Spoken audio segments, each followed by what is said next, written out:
Hello dear students. तो finally आज हमारा थर्ड लेक्चर है जो कि लाइव लेक्चर है। जैसा कि हमने सिलेबस को स्टार्ट किया था और पिछले प्रीवियस टॉपिक पर हमने लाइट के बारे में बेसिक सारे प्रॉपर्टीज़ को देखा था और बेसिक लाइट होती क्या है इसके बारे में हिस्टोरिकल व्यू के साथ कंप्लीट टॉपिक हमने समाप्त किया था। तो आज के टॉपिक में हम मेनली डिस्कशन करेंगे कि what is the reflection of law and what is the basic mean of reflection. Means परावर्तन का नियम किसे कहते हैं और परावर्तन का नियम होता क्या है, इसके बारे में हम ये क्वेश्चन आज रेडी करेंगे और ये हमारा आज का एक टॉपिक है एज अ प्रश्न।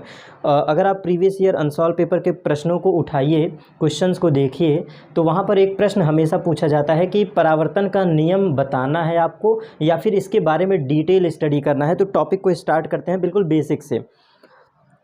लाइट का डेफिनेशन हम पढ़ चुके हैं, बेसिक प्रॉपर्टीज़ ऑफ लाइट पढ़ चुके हैं। उस टॉपिक को रिकॉल रखिएगा, क्यों? क्योंकि मिनिमम यहाँ से 1 नंबर या 2 नंबर जरूर आता है, ठीक है।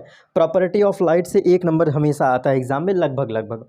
अब इसके बाद हम प्रायोरिटी देते हैं आज के अपने टॉपिक को। तो उस मेन टॉपिक का नाम है रिफ्लेक्शन ऑफ लाइट, परावर्तन का नियम।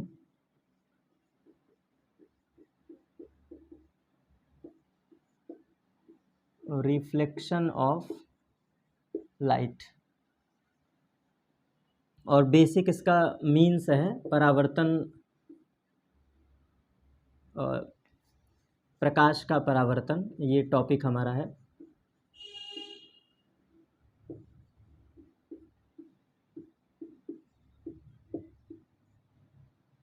प्रकाश का परावर्तन बहुत ही इंपॉर्टेंट क्वेश्चन है, थियरी भी बहुत ज़बरदस्त है।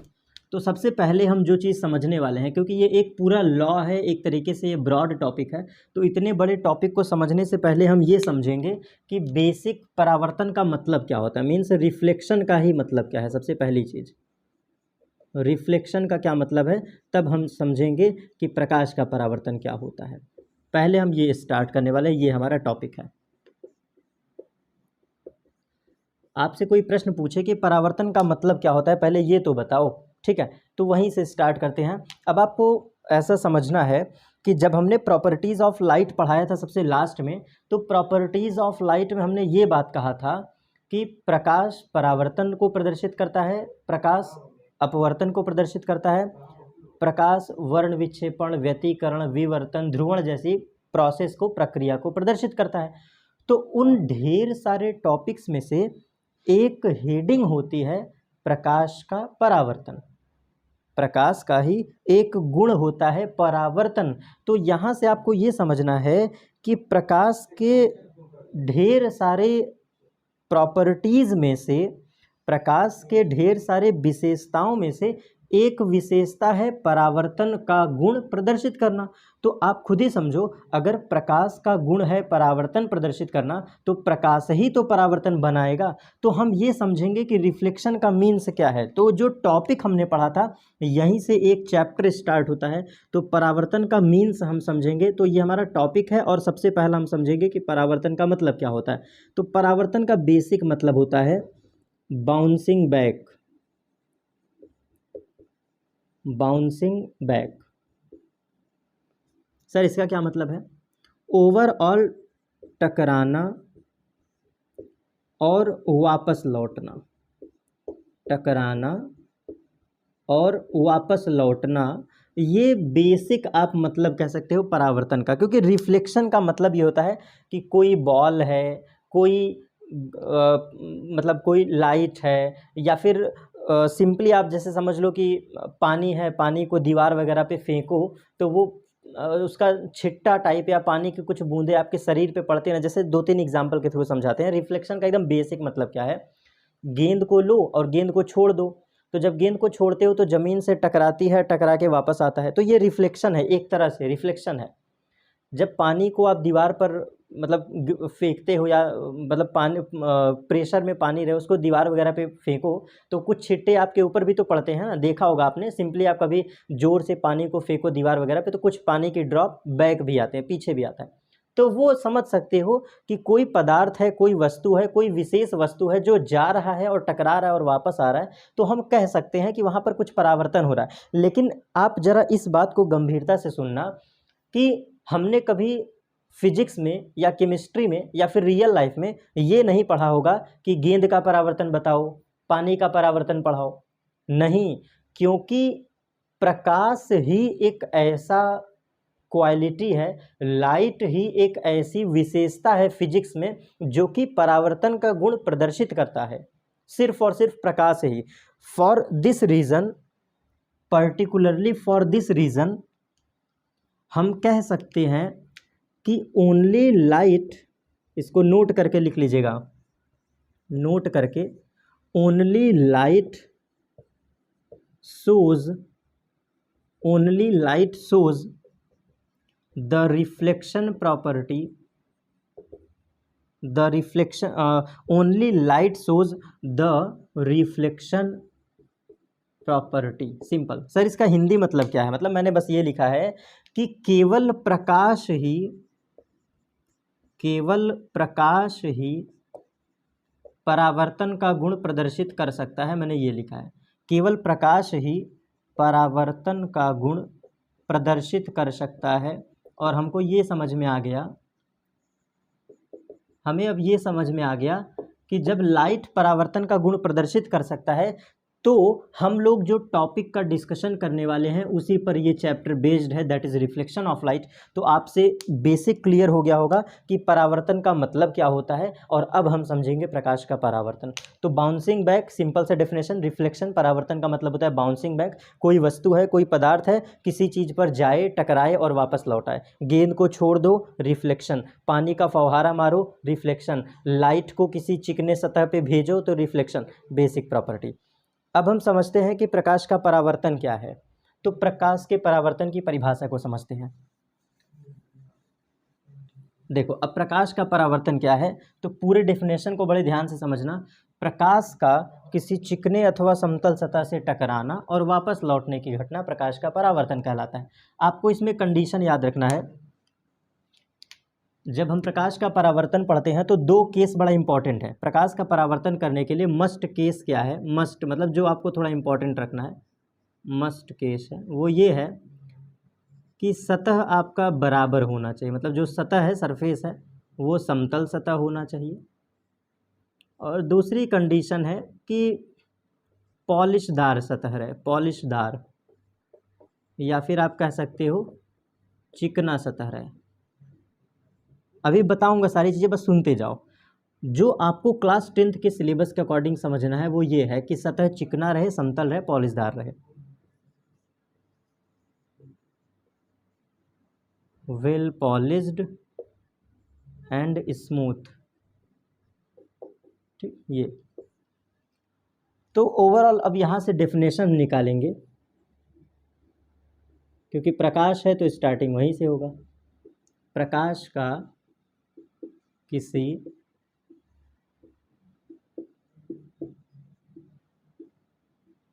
चिकने तथा समतल सतह से, प्रकाश का किसी चिकने तथा समतल सतह से टकराना और टकराकर वापस लौटने की घटना, टकराकर वापस लौट जाने की घटना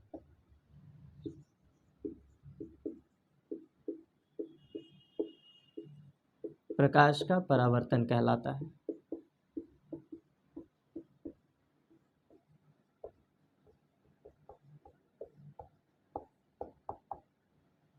तो ये बेसिक डेफिनेशन है। आपसे जब भी पूछा जाए कि प्रकाश का परावर्तन क्या है, तो सबसे पहले अपने बोर्ड के कॉपी में या अपने माइंड में ही एक माइंड मैप बनाना कि पहले परावर्तन को समझें, क्या होता है परावर्तन, और तब हम जवाब देंगे प्रकाश का परावर्तन। तो सिंपल सी बात समझो, जो मैंने बोला था कि प्रकाश का परावर्तन होता है टकराना और वापस लौटना। तो इन शब्द को अगर मैं हाईलाइट करूँ थोड़ा सा, तो देखो, प्रकाश का परावर्तन तभी संभव है जब लाइट, ये लाइट किसी चिकने, ये कंडीशन है, चिकने और समतल सतह पर गिर रहा हो, चिकने और समतल सतह पर गिर रहा।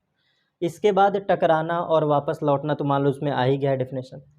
यही आपका क्या है? बेसिक फिनोमिना प्रकाश का परावर्तन। यही आपकी बेसिक क्वालिटीज़ हैं। आप कहोगे सर इसको कैसे हम समझेंगे, तो जैसे एकदम सिंपल समझो, बिल्कुल सिंपल सा। ये वाइट बोर्ड बिल्कुल चिकना है, स्मूथ है, और हमारे रूम में लाइट भी जल रही है।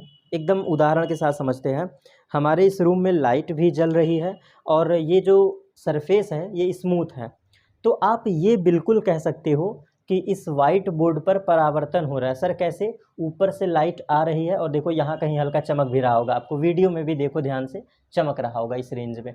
तो ऊपर लाइट लगी है इसलिए ऐसा हो रहा है। तो ऊपर लाइट लगा है, लाइट से वो यहाँ पे टकरा रहा है और फिर यहाँ से जो आपके कैमरे पे चमक बन रहा है वही है परावर्तन। यही रिफ्लेक्शन फिनोमिना है। आपको जीता जागता प्रमाण के साथ, सबूत के साथ, लाइट आई, टकराई और गई। दीवार भी आप ये साइड साइड में दीवार वगैरह भी है, वॉल वगैरह भी है।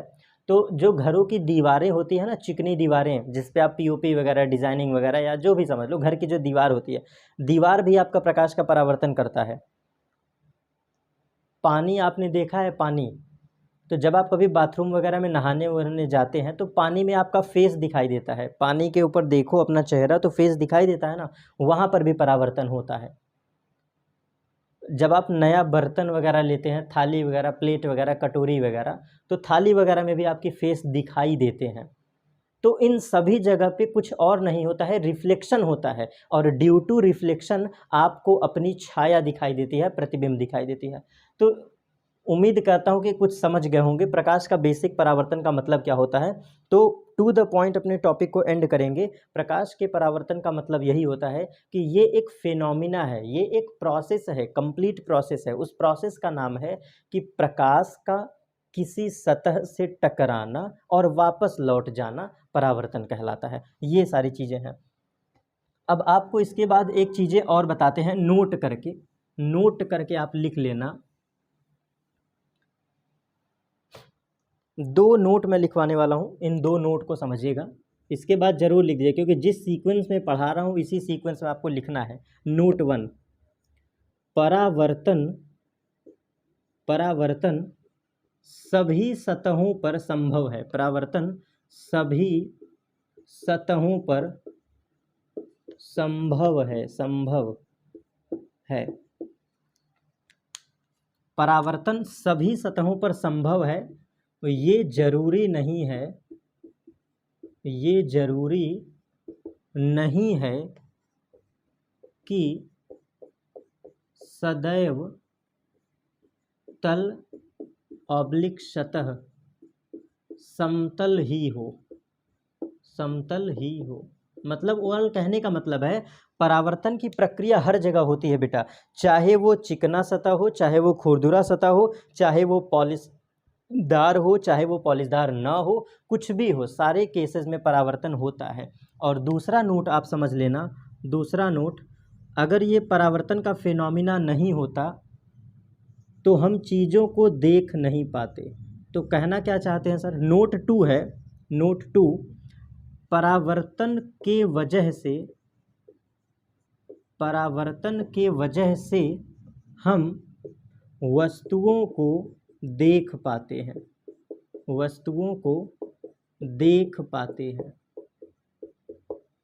परावर्तन की वजह से हम वस्तुओं को देख पाते हैं। क्या होता है फिनोमिना?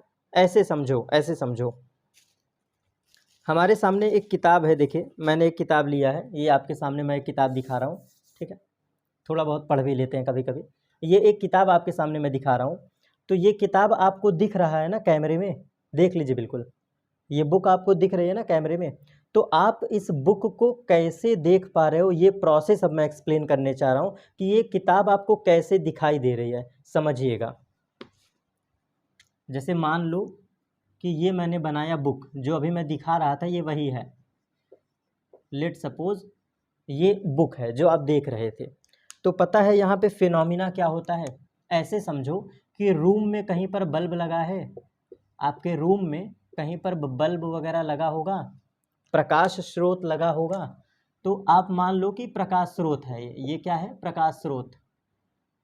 इसको मैं कह देता हूँ सन।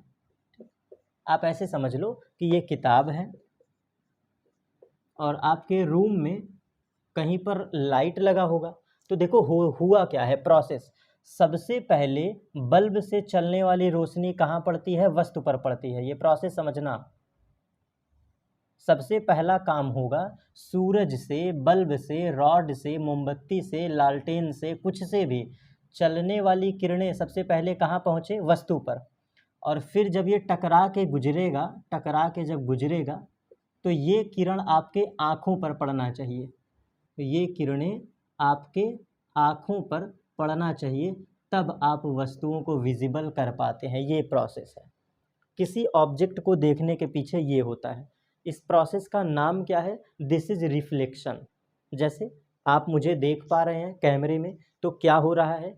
रॉड लगी है, पहले रॉड से लाइट चल रही है, हमारे ऊपर गिर रही है, और फिर हमारे बॉडी से टकराने के बाद वो कैमरे में जा रहा है, जिसके वजह से आप मुझे देख पा रहे हैं। आपको ये वाइट बोर्ड लिखा हुआ दिखाई दे रहा है, तो यहाँ पर भी क्या हो रहा है? लाइट लगी है, लाइट सबसे पहले ऑब्जेक्ट पर पड़ रहा है, मतलब ये ऑब्जेक्ट है, ये जो लिखा हुआ है ये ऑब्जेक्ट है, और टकरा करके किरणें मोबाइल में जा रही हैं, इसलिए आप चीज़ों को देख पा रहे हैं। तो आप इस प्रोसेस को याद रखना। This is the reflection property, this is the reflection process. यही है परावर्तन की प्रक्रिया, जिसके वजह से हम वस्तुओं को देख पाते हैं। ठीक है, तो ये है आपका कंप्लीट प्रोसेस। सर कैसे हम समझेंगे? तो चलो देखो, यही किताब थी।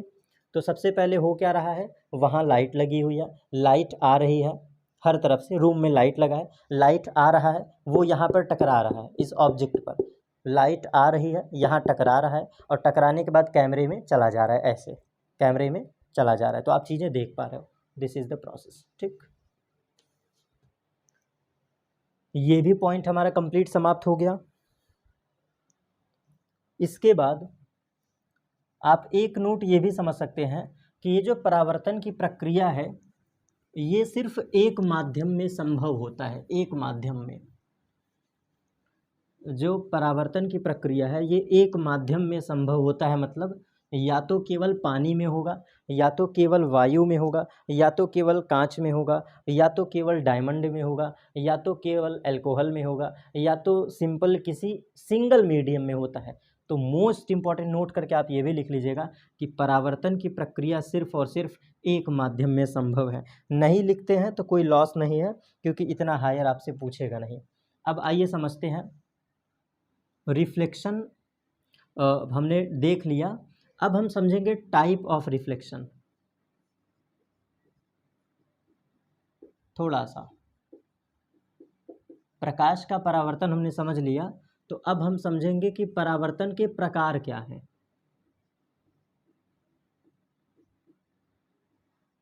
परावर्तन के प्रकार आप हमेशा के लिए याद रख लेना। परावर्तन 3 प्रकार का होता है। परावर्तन जो होता है ये 3 प्रकार का होता है। नंबर 1 नियमित परावर्तन, नियमित, जिसको हम लोग इंग्लिश में कहते हैं रेगुलर रिफ्लेक्शन, रेगुलर रिफ्लेक्शन। दूसरा होता है अनियमित परावर्तन,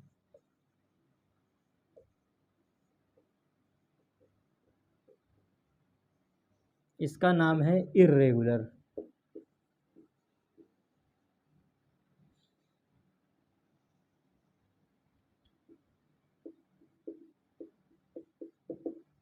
इर्रेगुलर। और तीसरा होता है मल्टीपल रिफ्लेक्शन। इसकी हिंदी थोड़ा सा मुझे नहीं याद है, तो मैं लिख दे रहा हूँ। इसको कहते हैं मल्टीपल रिफ्लेक्शन। मल्टीपल रिफ्लेक्शन, ठीक है। 3 ही प्रकार के परावर्तन होते हैं, नियमित, अनियमित, मल्टीपल। और जो क्लास 10th का सिलेबस है, जिसके लिए आप प्रकाश का परावर्तन पढ़ते हैं, तो बहुत ध्यान से समझना। परावर्तन जो आप पढ़ते हैं ना, प्रकाश का परावर्तन, वो सिर्फ इसके लिए संभव है। जितने भी लॉज आप पढ़ते हो क्लास 10th में, जितने भी लॉज आपको क्लास 10th में पढ़ना है, ये परावर्तन का नियम, प्रकाश का परावर्तन, परावर्तन कहते किसको हैं, ये सब कुछ सिर्फ और सिर्फ नियमित परावर्तन के लिए लागू होता है। तो आप समझ जाना,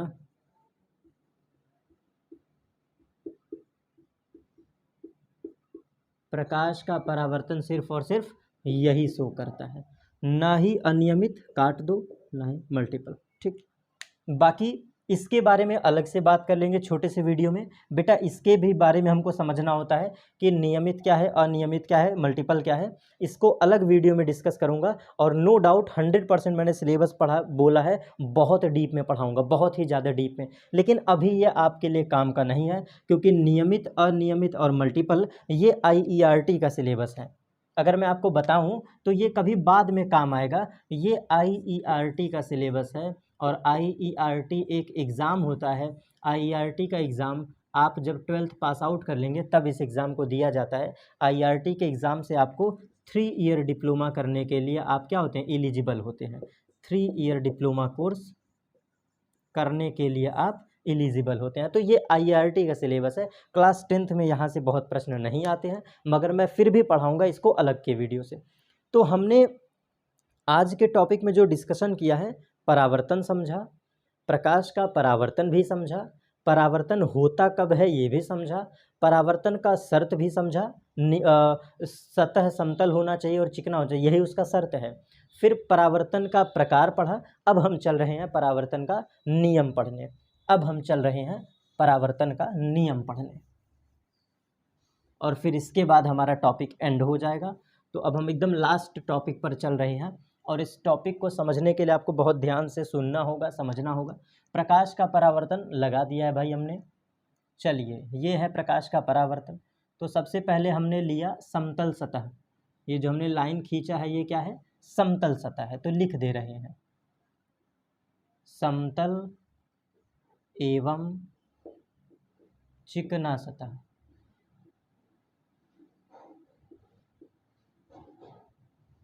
समतल एवं चिकना सतह ये है। अब यहाँ पर होगा क्या, देखो यहाँ से सोर्स ऑफ लाइट आ रही है और ये टकराकर जा रही है, कुछ ऐसा प्रोसेस। छोटे से थीम के लिए मैं आपको साइड में समझा देता हूँ कि एक्चुअल में क्या होता है, छोटे से थीम के थ्रू। ये मैंने बनाया चिकना एवं समतल सतह, वही सेम, बिल्कुल सेम डायग्राम के अकॉर्डिंग, सेम डायग्राम के अकॉर्डिंग।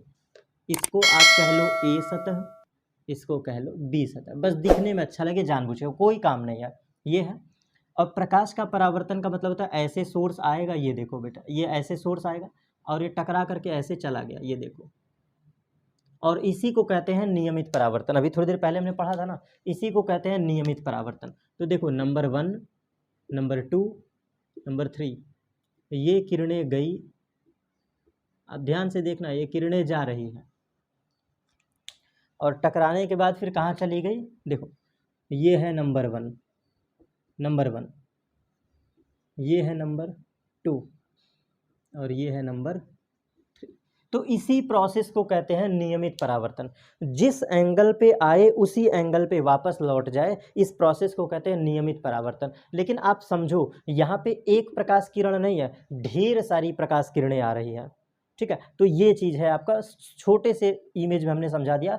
हम बनाए तो एक हैं, लेकिन ऐसे और भी आप ले सकते हो। 1 किरण, 2 किरण, 3 किरण, 10 किरण, 50 किरण, 1000 किरण ले सकते हो। समतल सतह कहीं पर भी होगा तो उस पर अनंत किरणें गिरती हैं और अनंत रिफ्लेक्शन होता है। जैसे इस वाइट बोर्ड पर बहुत सारी किरणें आ रही हैं, इस पर एक किरण नहीं आ रही, इस पर अनंत किरणें आ रही हैं, अनंत किरणें आ रही हैं। तो इस प्रोसेस, इस वाइट बोर्ड पर अनंत किरणें गिर रही हैं और परावर्तित हो रही हैं सेम एंगल पर। सर कैसे, क्योंकि ये चिकना सतह है, समतल सतह है, इसलिए यहाँ पे नियमित परावर्तन हो रहा है और यहाँ पे अनंत किरणें आ रही हैं फॉर दिस टाइप।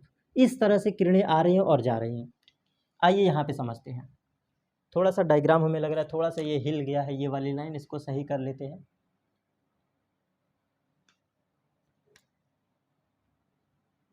चलो ठीक है, ये किरण आई और चली गई। अब देखिएगा, ये आने वाली किरण है, ये जाने वाली किरण है।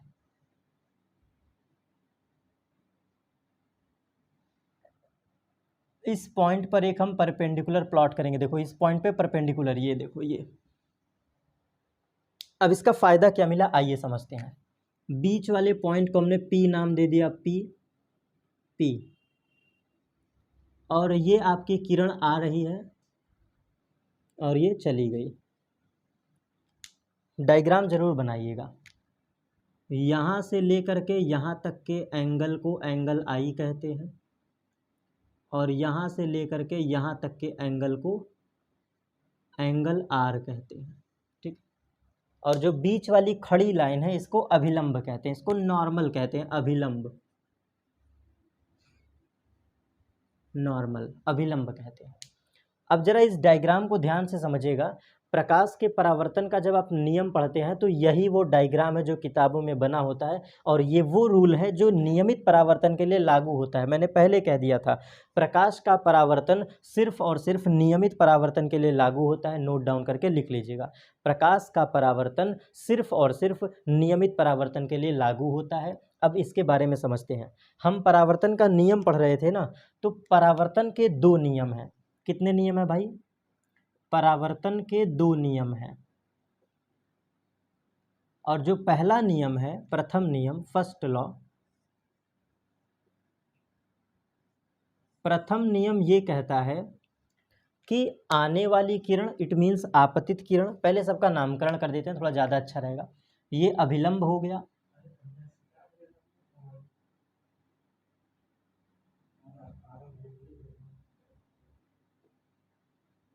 ये बीच वाली किरण अभिलंब है, इसका नामकरण कर देते हैं तो ये है आपतित किरण, आपतित किरण।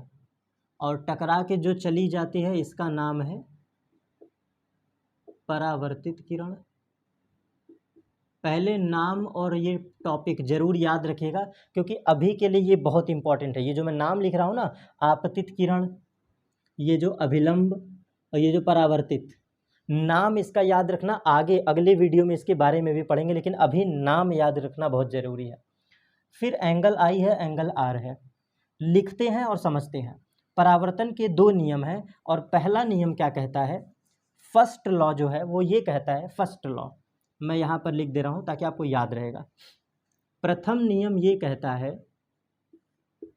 फर्स्ट लॉ, प्रकाश के परावर्तन का प्रथम नियम ये कहता है कि आपतित किरण, देखिएगा आपतित किरण कहाँ है, आपतित किरण कॉमा आपतन बिंदु पर खींचा गया अभिलंब, आपतन बिंदु पर खींचा गया अभिलंब, खींचा गया अभिलंब एवं परावर्तित किरण, एवं परावर्तित किरण तीनों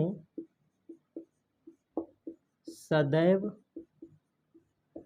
एक ही तल में होते हैं, तीनों सदैव एक ही तल में होते हैं। यही है आपका फर्स्ट लॉ, फर्स्ट लॉ आपका यही कहता है। अब आप कहोगे सर ये क्या है, तो प्रकाश के परावर्तन के दो नियम है, जिसमें पहले नियम में यही बात कही गई है कि जब भी कभी नियमित परावर्तन होगा, जब भी कभी नियमित परावर्तन होगा उस टाइप वाला, तो आपतित किरण मतलब आने वाली, आपतित आने वाली, आपतित जाने वाली, परावर्तित टकरा कर वापस लौटने वाली, परावर्तित, और अभिलंब, अभिलंब तीनों एक ही तल में होंगे। देखो मैंने वही लिखा है, ये जो पॉइंट P है ना, जो पॉइंट P है, लिख दे रहा हूँ, जो P है, जो मैंने छोटा सा लिखा है P, पॉइंट P, इस पॉइंट P का नाम है आपतन बिंदु, आपतन बिंदु, इस पॉइंट P का नाम है आपतन बिंदु। मैं लिख दे रहा हूँ छोटा सा, आपतन बिंदु, ये जो पॉइंट P है ये वाला,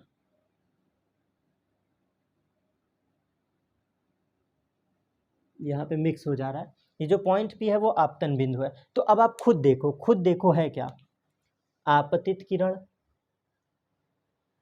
फिर आपतन बिंदु पर खींचा गया अभिलंब, मतलब पॉइंट P पे परपेंडिकुलर है, ये देखो पॉइंट P पर परपेंडिकुलर है, परपेंडिकुलर, और परावर्तित किरण, तीनों एक ही तल में है, दिख भी रहा है, ये तीनों एक तल में है, देख रहे हो, व्हाइट बोर्ड पर देखो तो ये तीनों एक तल में है, यही चीज लिखा हुआ है।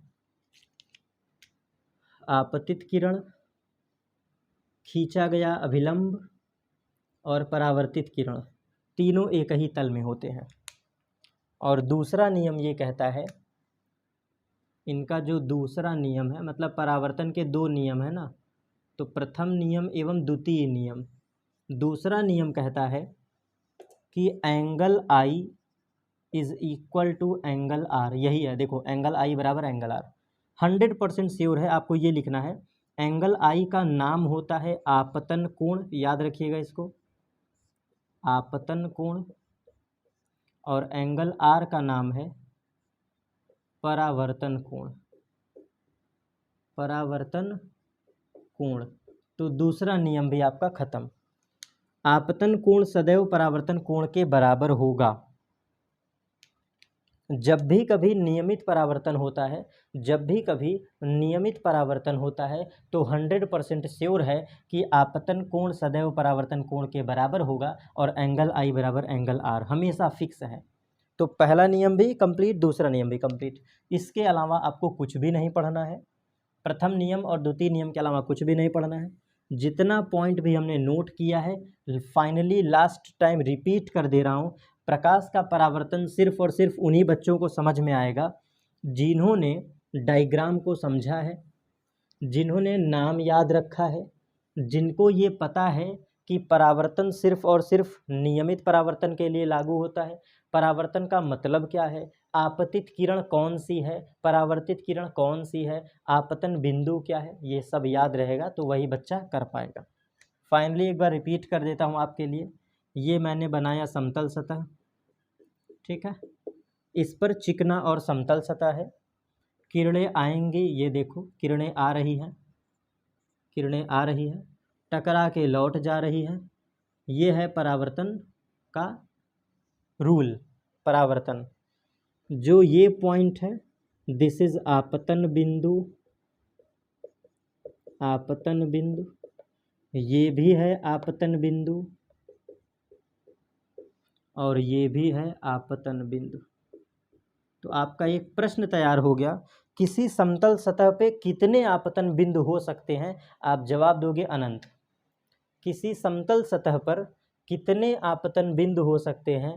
तो आप लिखोगे अनंत।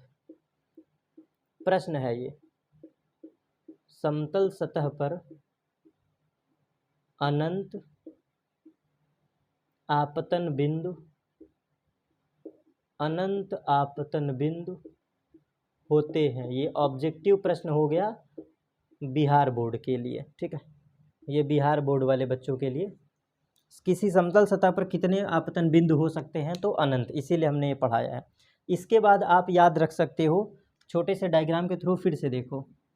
ये मैंने बनाया समतल सतह, ये किरण आई, ये किरण चली गई, ठीक है ना, और यहाँ पे हमने अभिलंब ड्रॉ किया। याद रखना बच्चा, ये एंगल हमेशा इस एंगल के बराबर होगा। देखो मैं इसीलिए ऐसे बना रहा हूँ, बिल्कुल फिक्स है। अगर ये 30 डिग्री है तो ये भी 30 डिग्री, ठीक है। अगर ये 60 डिग्री है, 60 डिग्री, तो ये भी 60 डिग्री। समझे? यही चीज़ कहना चाह रहा था। मतलब ओवरऑल एंगल आई जो है वो बराबर होगा एंगल आर के। तो इसका मतलब ही ये है कि जो बीच में तुम एंगल बना रहे हो वो हमेशा बराबर होंगे, एंगल आई एंगल आर। अगर ये 50 डिग्री है तो ये भी 50 डिग्री, 30 डिग्री तो 30 डिग्री, 60 डिग्री तो 60 डिग्री, 120 डिग्री तो 120 डिग्री। कुछ भी कहो, जिस एंगल पे आएगा उसी एंगल पे चला जाएगा। तो थियरी के पॉइंट ऑफ व्यू से अभी बहुत ही ज़्यादा पर्याप्त मैं पढ़ा दिया हूँ, बहुत ही ज़्यादा। सवाल जब पढ़ेंगे तो डिटेल में इसका भी अध्ययन करेंगे। आज के टॉपिक को यहाँ पर एंड करते हैं। अगर मैं भी कुछ छोटे मोटे पॉइंट अगर मान लीजिए कभी कभी छूट जाते हैं, होता क्या है कि टीचर भी पढ़ाता है तो हम लोग रट के नहीं पढ़ाते हैं, देख करके नहीं पढ़ाते हैं, जो माइंड में रहता है क्लास में आए सीधा पढ़ा दिए। अगर मैं भी एक आध पॉइंट मान लीजिए कि गलती से छूट भी जाता है या एक आध क्वेश्चन अगर हमसे रह जाते हैं, तो कमेंट सेक्शन में आप मैसेज कर दीजिएगा कि सर ये पॉइंट आपने गलत पढ़ा दिया, या ये पॉइंट आपने स्किप कर दिया, या इस चीज़ को आपने एक्सप्लेन नहीं किया है। तो कमेंट सेक्शन में आप मैसेज कर देंगे तो मैं देख करके अपनी गलतियों को सुधार कर लूँगा। मुझे उम्मीद है कि इससे बाहर नहीं आवश्यकता पड़ती है कभी भी पढ़ाने की, मगर मान लीजिए कि कुछ अच्छे बच्चे, कुछ ब्रिलियंट बच्चे हमारे वीडियो को देख रहे होंगे या वो कभी भी देखेंगे, अगर लगता है कि हमारे टॉपिक में कुछ कमी रह गया है, मैंने कोई पॉइंट नहीं पढ़ाया है, तो कमेंट सेक्शन में नो डाउट आप मैसेज कर दीजिएगा बच्चा, रिप्लाई आपके जवाब का बिल्कुल दिया जाएगा। मिलते हैं फाइनली अगले टॉपिक पर, नए टॉपिक के साथ, नए चीज़ों के साथ।